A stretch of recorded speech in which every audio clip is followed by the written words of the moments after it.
All right, we told you the attention on AI and some of the AI plays and all those who are behind AI and the big success and, NVIDIA and this big meeting in California this week talking about this day, how promising all the technology looks. But there are other factors at play. Reddit with its big IPO due later this week, I believe on Wednesday.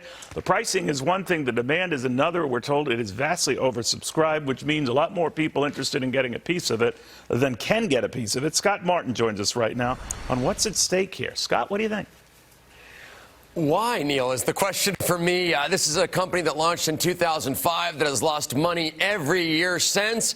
Other than the Wall Street bets craze, the meme stock craze, Neil, Roaring Kitty, if you remember him being in front of Congress and kind of thrown out there as the guy that started all this in 2021, when Reddit, by the way, my friend, was probably at its peak valuation at about $10 billion, now since has fallen a few billion as the valuation tells us per the IPO price, or what we think is the IPO price coming here later this week. So to me, this thing's already burnt out. The stars are already falling, and so I'd be avoiding this IPO kind of like I avoid cold water.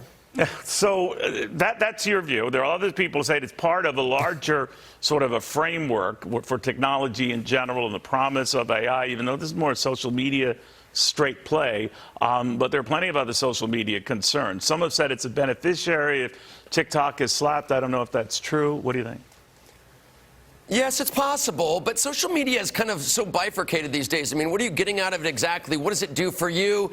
And what does it have for advertising? And I think if you're looking at social media, you've got to stay with the leaders. You've got to stay with Facebook, which, by the way, bought Instagram, if you remember, many, many years ago for a song, and now that's blown that into a great platform. So for me, and these new IPOs that are coming out, especially this year, a lot of them are going to be frothy. A lot of them, too, Neil, are going to be full of investors that, yes, want to buy them, but a lot of early investors that probably want to get out and get liquid. So therefore, I'd wait for a couple months, maybe a year or so, for the price to settle out, and then look at buying into it. Do you ever wonder, whatever the vindication for those who doubted a lot of what was going on with AI, that now, given NVIDIA's success, it's slowed a little bit over the last couple of weeks, and some of these other players that have come well off their highs just today, not NVIDIA so much, it's real. It has sustaining power. Do you agree with that? Because if you think about it, so much of the NASDAQ rally, so much of the market rally seems tied to it.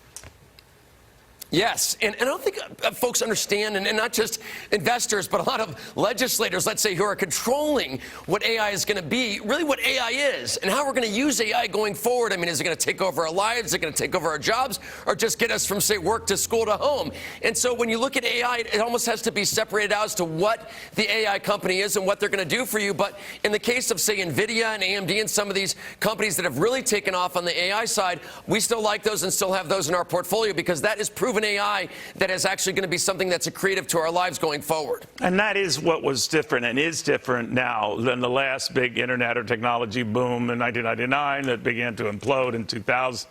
We know that.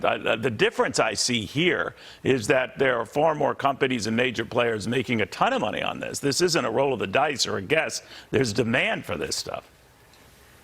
It's true, but that demand is really getting loud and strong, and I hope the demand is there because you're right. A lot of these companies say AI in their company earnings reports, and they pop $5 to $10 just for no reason because they mentioned those two letters. Yeah, my favorite cereal just said now with AI, and I'm thinking, how is that even possible? Scott, I'm buying. Yeah, there you go. Scott Martin, thank you very much. Want to go to Lydia Huber.